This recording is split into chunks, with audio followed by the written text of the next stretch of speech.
Hello all. నేను మీ Rachana Sringavarapu. Welcome to Federal Andhra Pradesh. ఈరోజు మనతో ఒక స్పెషల్ గెస్ట్ ఉన్నారు. బండి నారాయణ స్వామి గారు. రాయలసీమన్న, రాయలసీమ వెన్నెలన్న, ముఖ్యంగా సాహిత్యపరంగా అందరికీ గుర్తొచ్చేటువంటి సాహితీవేత్త బండి నారాయణ స్వామి గారు. అందరూ స్వామి అని ముద్దుగా పిలుస్తూ ఉంటారు. అలాగే సప్తభూమి నవలతో సాహిత్య అకాడమీ పురస్కారాన్ని గూడా అందుకున్నారు. అయితే ఆయన రాసినటువంటి లేటెస్ట్ నవల కూడా ఒక చారిత్రక నవల. అది కూడా 'కడపటి యుద్ధం' పేరుతో ఈ నవలని రాశారు. ముఖ్యంగా విజయనగర సామ్రాజ్యంలో అప్పటి పరిపాలనా పద్ధతులు గావచ్చు, స్త్రీ పురుష సంబంధాలు గావచ్చు, మతం అనేది పాలనతో ఎలా ఒక భాగమైపోయింది, రాజకాంక్ష విస్తీర్ణంలో కూడా ఇదొక ప్రముఖ పాత్ర ఎలా పోషించింది, ఇటువంటి విభిన్న కోణాలని ఈ నవలలో ఆయన ఎస్టాబ్లిష్ చేసే ప్రయత్నం చేశారు. అయితే ఈ నవల గురించి ఇది చరిత్రకు సంబంధించింది గాబట్టి, కేవలం కాల్పనిక సాహిత్యం కాదు గాబట్టి, ఈ నవల గురించి ఈరోజు ఒక ఎంటైర్ ఎక్స్‌క్లూజివ్ చర్చ అయితే నారాయణ స్వామి గారితో చేయబోతున్నాం. నారాయణ స్వామి గారు నమస్తే. Welcome to Federal Andhra Pradesh. ఎలా ఉన్నారు? నమస్తే రచన గారు, నేను బాగున్నాను. మీరు బాగున్నారా? బాగున్నాను. నారాయణ స్వామి గారు చెప్పండి. ముందు మీరు 'కడపటి యుద్ధం' నవల రాసారు. ఫస్ట్ ఆ పుస్తకం కవర్ పేజ్ చూడగానే కనిపించేది 'ఆది హిందూ చారిత్రక నవల' అని. ఈ 'ఆది హిందూ' అంటే ఏంటి? దాని గురించి చెప్పండి. మామూలుగా అన్ని వర్గాలు చెప్పేది ఏమిటంటే, ఎవరు అంటే దళితవాదులు అంటే నేను దళితవాదినే. దళితవాదులు చెప్పేది ఏమిటంటే వాడి తాత్వికత. ఇక్కడ దళితులే మూలవాసులు అయినప్పుడు వాళ్ళు సనాతనులు కాకుండా ఎట్లా ఉంటారు? సనాతనంలో భాగమైన ఆది హిందువులో కాకుండా ఎట్లుంటారు?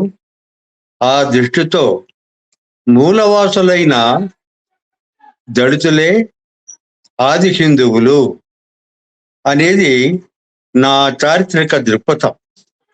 ఆ చారిత్రక దృక్పథాన్ని నేను ప్రతిపాదించినాను ఈ నవల్లో.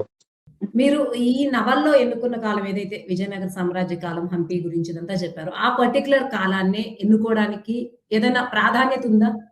అంటే మీరు సప్తభూమి గాని, ఇది గాని మీరు ఇంటెన్స్ రీసెర్చ్ చేసి కానీ ఏ పుస్తకం రాయరు కాబట్టి, ఈ ప్రత్యేక కాలాన్ని ఎన్నుకోవడానికి ఉన్నటువంటి కారణం ఏంటి? ఇప్పుడున్నటువంటి పరిస్థితుల్లో దానికి ఏమైనా సమకాలీనత ఉందా? నేను విజయనగర కాలం చరిత్రని సంగమ కాలం నుంచి చదవడం మొదలుపెట్టినాను. సంగమ కాలం అంటే హరిహర రాయలు, బుక్కరాయలు మొట్టమొదటిగా తుగ్లక్ నుండి ఆనుగొందిని పొంది మళ్ళీ వాళ్ళు స్వాతంత్ర్యం ప్రకటించుకొని దానికి వాళ్ళు ప్రతినిధులు అవుతారు, అంటే రాజులు అవుతారు. కాబట్టి అక్కడి నుంచి నేను చదవడం మొదలుపెట్టినప్పుడు ఆ కాలం నాటి రాజుల కాలం నాటి కాలంలో, అంటే ఆ సంగమ రాజుల కాలంలో బహుమనీ సుల్తాను చాలా బలంగా ఉండేవాడు. బహుమనీ సుల్తాన్ చాలా బలంగా ఉండి అతడు గోల్కొండ అతని కిందే ఉండేది, అహ్మద్ నగర్ అతని కిందే ఉండేది, తర్వాత బీజాపూర్ అతని కిందే ఉండేది. ఈ విధంగా ఆ 5 రాజ్యాలు కూడాను అతని కిందే ఉండేది. అతడు ఈ రాజ్యాలన్నిటికీ కూడాను ఏకైక సుల్తాన్. అప్పుడు అతడు విజయనగరంలోనికి చొచ్చుకొచ్చిన సందర్భాలు కూడా ఉన్నాయి. అంత బలవంతుడు. అంటే విజయనగరము సామ్రాజ్యము ఎంత బలమైనదో సైనికంగా, బహబరీ సుల్తాన్ కూడా అంత బలమైన వాడు. కానీ విచిత్రం ఏమిటంటే బహబరీ సుల్తాను ఎప్పుడు వీళ్ళు మొట్టమొదట కులీ కుతుబ్ షా కాలంలో బహబరీ సుల్తాను పూర్తిగా పరతంతుడైపోతాడు. బహబరీ సుల్తాన్ మీద తిరుగుబాటు చేసి ఈ 5 రాజ్యాల వాళ్ళు, అంటే 5 రాజ్యాల వాళ్ళు బీజాపూరు, గోల్కొండ, అహ్మద్ నగరు, బీదరు, బేరా, ఈ 5 రాజ్యాలు కూడాను స్వాతంత్ర్యం ప్రకటించుకుంటాయి. స్వాతంత్ర్యం ప్రకటించుకున్నప్పుడు మామూలుగానే ముందు వీడు పూర్వపు రాజు బహబరీ సుల్తాన్ ఉన్నంత బలంగా వీళ్ళు ఉండరు. ఎందుకంటే 5 రాజ్యాలుగా విడిపోయింటాయి అవి ఆ రాజ్యంలో. ఈ ఐదు మంది సుల్తానుల్ని పంచపాదుషాలు అంటారు. ఈ పంచపాదుషాలు ఎప్పుడు కూడాను తమలో తాము కీర్చులాడుకునేవాళ్ళు, తమలో తామే యుద్ధాలు చేసేవాళ్ళు. ఒక్కరికంటే ఒక్కరికి సరిపోదు, ఒకరి మీద ఒకరికి అసూయ. ఈ సందర్భంలో ఇంతకుముందు విజయనగర రాజులు వహించని పాత్రను అలీ రామరాయలు వహించవలసి వచ్చింది. అదేమిటంటే పెద్దన్న పాత్ర. శ్రీకృష్ణదేవరాయలు యుద్ధం చేసినప్పుడు, ప్రౌఢదేవరాయలు యుద్ధం చేసినప్పుడు కానీ ముస్లిం రాజ్యాలతో వాళ్ళు స్నేహ సంబంధాలు నెరపలేదు. కానీ అలీ రామరాయల కాలం నాటికి వచ్చేటప్పటికి, అంటే 1344 నుంచి అదే 1535 ప్రాంతం వచ్చేటప్పటికి అలీ రామరాయలు ఈ 5 మంది పాదుషాల మధ్య పెద్దరికం వహించేవాడు. ఇద్దరు ఎందుకు కొట్లాడతారయ్యా, సఖ్యంగా ఉండండి అని తీర్పు చెప్పేవాడు. ఒకరి మీద ఒకరు బలవంతంగా దాడి చేసినప్పుడు ఆ దాడి చేయబడిన సుల్తానికి సహాయం చేసేవాడు. ఇంతకు ముందు విజయనగర రాజుల్లో అలీ రామరాయలు చేసిన ఈ పెద్దరికపు నిర్వాహకము చూడం. అది కొన్నాళ్ళు బాగానే ఉంది, కానీ అలీ రామరాయలకు పంచపాదుషాల మధ్య పేరు ప్రఖ్యాతులు తెచ్చిపెట్టింది. కానీ పోను పోను పోను అలీ రామరాయల తీర్పులు వికటించినాయి. అలీ రామరాయల యొక్క పెద్దరికాన్ని గోల్కొండ నవాబు ఇబ్రహీం కులీ కుతుబ్ షా ఒప్పుకోలేని పరిస్థితికి వచ్చినాడు. దానితో వీడెవడు, మేము సుల్తాను, వీడు ఒక రాజ ప్రతినిధి మాత్రమే, వీడా మాకు పెద్దరిక వహించేది అనే ఒక అహంకారంతో వాళ్ళు 5 మంది సుల్తానులు కలిసి విజయనగర రాజ ప్రతినిధి అయిన అలీ రామరాయల మీద యుద్ధం చేశారు. అంటే దాన్ని ఏమంటామంటే ఆ 5 మంది పంచపాదుషాలు కలవడాన్ని జిహాద్ అని అంటారు. అంతవరకు చరిత్రలో వినిపించని జిహాద్ అనే పదము విజయనగర కాలంలోని అలీ రామరాయల హయాంలోనే జిహాద్ అనే పదము స్పష్టంగా వినిపిస్తుంది. అలీ రామరాయల మీద ఈ పంచపాదుషాలు ఏకమై తిరగబడము అనేది విజయనగర ఇంకా కృష్ణదేవరాయల కాలంలో కానీ ప్రౌఢదేవరాయల కాలంలో కానీ ఎప్పుడు సంభవించలేదు. ఒక్క అలీ రామరాయల కాలంలోనే అది ఈ జిహాద్ అనేది సంభవించింది. ఇది మతపరమైన శక్తులు, ఇవన్నీ మతపరమైన వికృత శక్తులు. కాబట్టి నేను ఇక్కడ ఒకటి మీకు మనవి చేయదలుచుకున్నా. మీరు ఒక ప్రశ్న అడిగే ముందు ఇంకొకటి నేను మనవి చేయదలుచుకున్నా. నాకు చిరకాలంగా ఒక కోరిక ఉండేది. అదేమిటంటే మతాన్ని సరిగా అర్థం చేసుకోలేని వాళ్ళు చాలా మంది ఉన్నారు మన దేశంలో. అదేమిటంటే మన సమాజము సంస్కృతిలో కలిగిన విషయాలని చాలా మంది మతంతో కలిపేస్తారు. మన సమాజం ఉందనుకోండి, హిందూ సమాజం ఉందనుకోండి, హిందూ సమాజంలోని సమాజానికి సంబంధించిన విషయాలను కూడాను మతంలో కల్పిస్తారు. మతమే సమాజము, సమాజమే మతము అని అనుకుంటారు. కానీ అది చాలా చాలా పొరపాటు.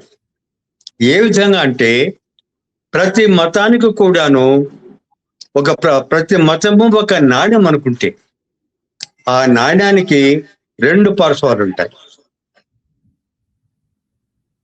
ఆ 2 పార్శ్వాల్లో ఒకటి ఏమిటంటే సమాజం, రెండవ పార్శ్వం ఏమిటంటే దేశ కాలాలకు అతీతమైన సత్యం. దీనినే మన పూర్వులు సనాతన ధర్మం అని కూడా అన్నారు. ఇప్పుడు మనం అనుకుంటున్నట్లు, ఇప్పుడు ఎక్కడో తమిళనాడులో ఆ ముఖ్యమంత్రి అనుకున్నట్టు సనాతన ధర్మము సమాజము ఒకటి కాదు. మన పవన్ కళ్యాణ్ కూడాను అదే భ్రమలో ఉన్నారు. సనాతన ధర్మం అంటే ఎప్పటి నుంచో ఉండి ఇప్పటికీ కొనసాగుతూ భవిష్యత్తులో కూడా కొనసాగబోయే ఒక దేశకాలాతీత సత్యం. దీనిని సనాతన ధర్మం అంటారు. అంతేగాని ఈ సమాజంలో జుట్టు ఇట్లు పెట్టుకుంటారు, ఆ సమాజంలో జడలు వేసుకోరు, ఆ సమాజంలో బొట్టు పెట్టుకోరు, ఈ సెల్లి విషయాలు, ఈ సాంస్కృతిక విషయాలు గొప్ప దేశ కాలాలకు అతీతమైన రెండవ పర్వానికి ఈ సామాజిక విషయాలు ఏవీ వర్తించవు. దీన్ని మనం యాక్చువల్గా సనాతన ధర్మము అని అంటాం. ఈ రెండు భాగాలను చెప్పినాం కదా నాణ్యానికి. రెండు భాగాలుగా చెప్పినప్పుడు వాళ్ళు ఇప్పుడు మన ఇప్పుడు సమాజంలో ఉన్న విషయాలన్నీ కూడాను దాన్ని మతమేమని భ్రమపడతాం కదా. రాజుల మధ్య ఈక్వేషన్ ఎలా ఉంది, మహమ్మదీయులకి హిందువులకి మధ్య అంటే రూలర్స్ వరకు చెప్పారు, పరిపాలకుల వరకు. అదే సమయంలో హిందూ ప్రజలు ఎవరైతే ఉన్నారో వాళ్ళకి, మహమ్మదీయ ప్రజలు ఎవరైతే ఉన్నారో వాళ్ళకి మధ్య సంబంధాలు ఎలా ఉన్నాయి? వాళ్ళ మధ్య మత సామరస్యం ఏమన్నా వెల్లివిరిసిందా, లేకపోతే మత ద్వేషం ఏమన్నా చోటు చేసుకుందా? ఆ ప్రభావం ఎలా ఉంది? సామాన్య ప్రజల వరకు చెప్పండి. సామాన్య ప్రజలకు అంటే మీకు గోల్కొండ నవాబ్ గురించి చెప్పాలా, విజయనగరాన్ని గురించి చెప్పాలా? అప్పుడు అంటే యథా రాజా తథా ప్రజ అనేది ఒక సూక్తి ఉంది. అప్పుడు రాజులు ఎట్లా ఉంటారో ప్రజలు కూడా అట్లే ఉంటారు. రాజుల మధ్య ప్రేమ ఉంటే గనక ప్రజల మధ్య ప్రేమ ఉంటుంది. రాజుల మధ్య ద్వేషం ఉంటే ప్రజల మధ్య కూడా ద్వేషం ఉంటుంది. కానీ అలీ రామరాయల కాలంలో అంటే 1550 ఆ ప్రాంతంలో 2 ఉదాహరణలు చెప్తాను. అలీ రామరాయలు ఎట్లున్నాడంటే ఎంత డెమోక్రటిక్ గా ఉండేవాడు అంటే అది రాచరికమైనప్పటికీ ఎంత సెక్యులర్ గా ఉండేవాడంటే మహమ్మదీయుల యొక్క గ్రంథాల్లో ఏముందంటే కనుక అల్లాహకు తప్ప ఎవరికి శిరస్సు వంది సలాం చేయకూడదు అనేది వాళ్ళ మత గ్రంథాల్లో ఉంది. దానికి ఈయన ఆస్కారం ఇచ్చి ఎవరు? ఈ అలీ రామరాయలకు నమస్కరించడానికి ముస్లింలు ఇబ్బంది పడుతూ ఉంటే అతడు ఏం చేస్తున్నాడు అంటే ఖురాను అనేది తను కూర్చున్న సింహాసనం మీద పెట్టుకున్నాడు.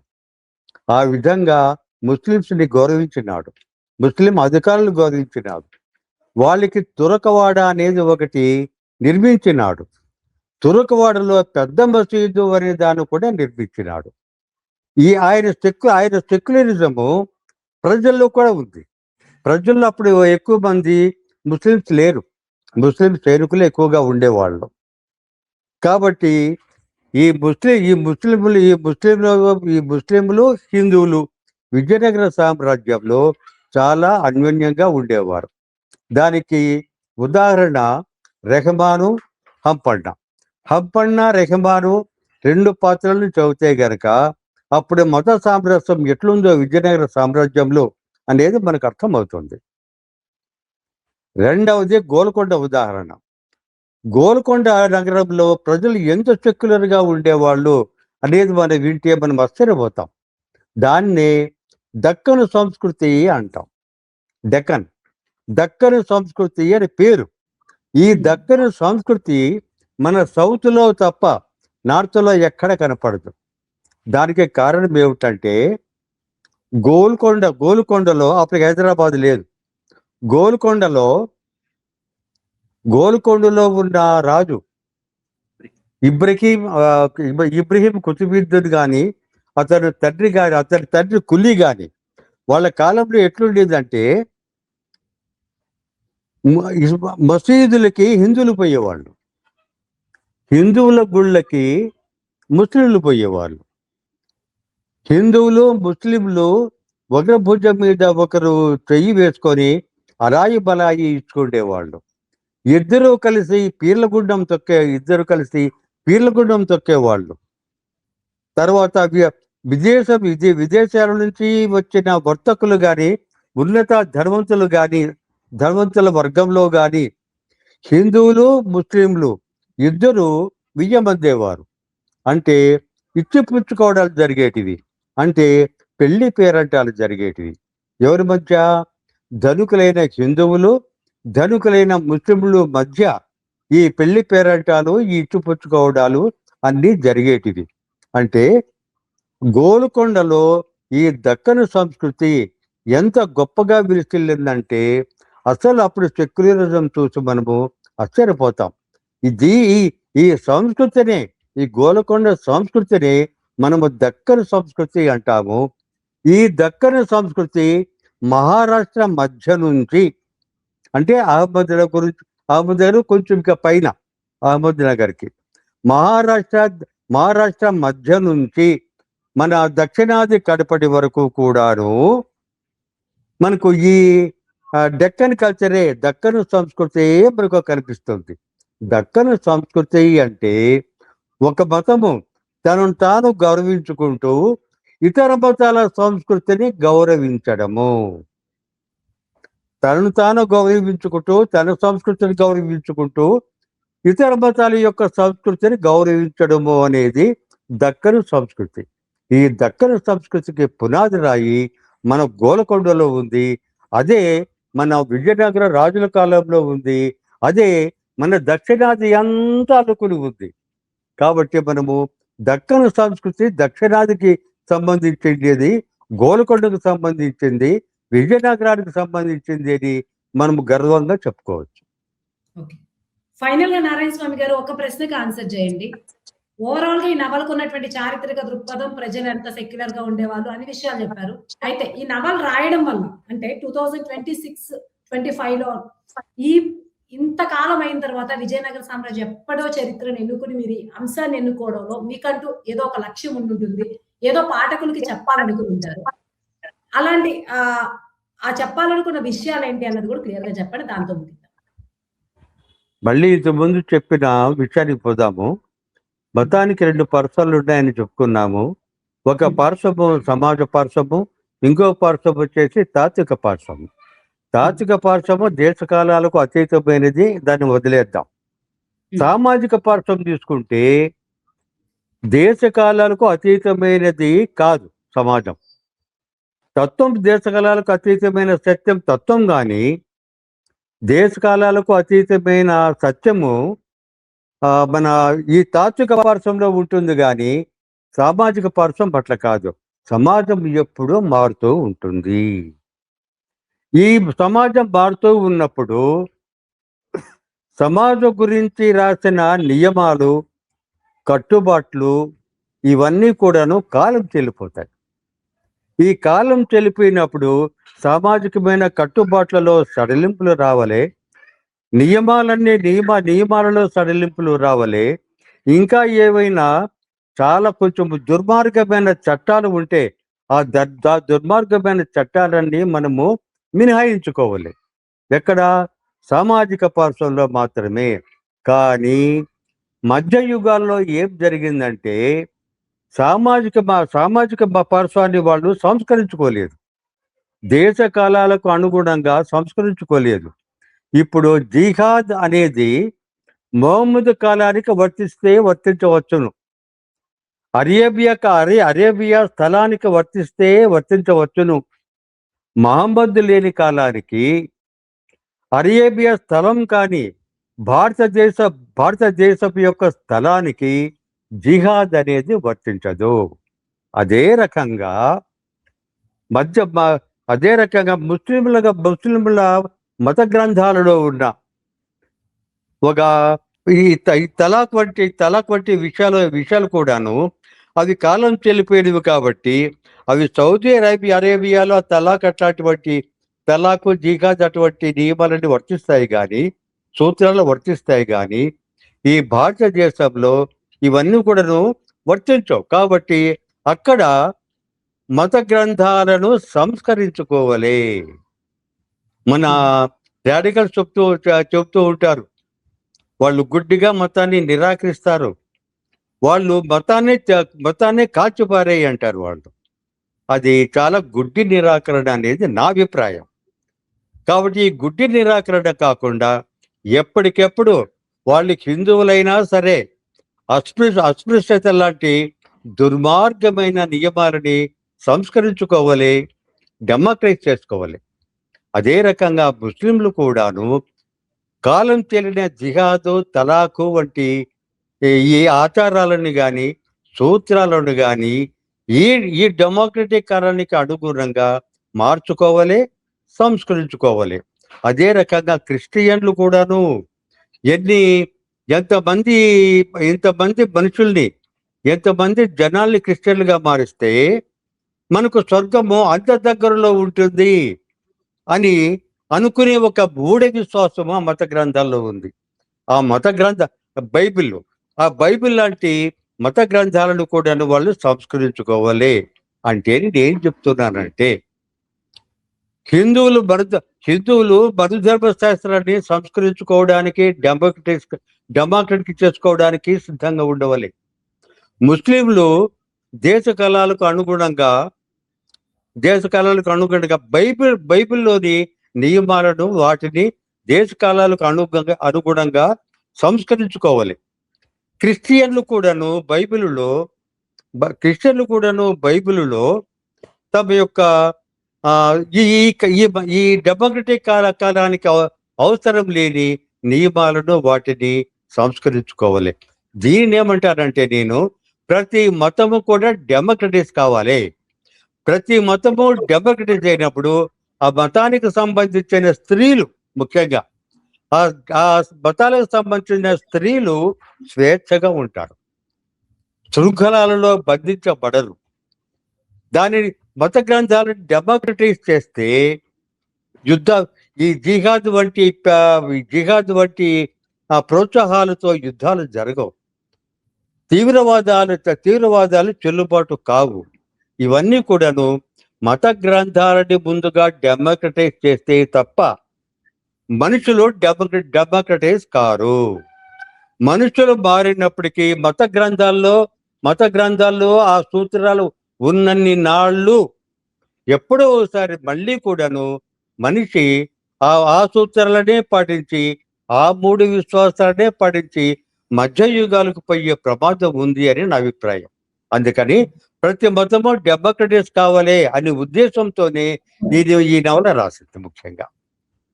థ్యాంక్ యూ నారాయణ స్వామి గారు. అంటే చాలా డిఫరెంట్ పర్స్పెక్టివ్. అప్పుడు జరిగిన చరిత్రను చెప్తూ, చరిత్రలో మతం వల్ల జరిగిన నష్టాలు యాక్చువల్గా ఇప్పటికీ అవి సంస్కరణలకి లోను కాకపోతే, మత గ్రంథాల్లో సంస్కరణలు రాకపోతే ఎటువంటి ప్రమాదాలు వాటిల్తాయి, ఇప్పటికీ మనం ఎలా వెళ్ళిపోతాం అంది చాలా సూచన ప్రాయంగా చెప్పారు. Thank you so much Narayana Swamy గారు.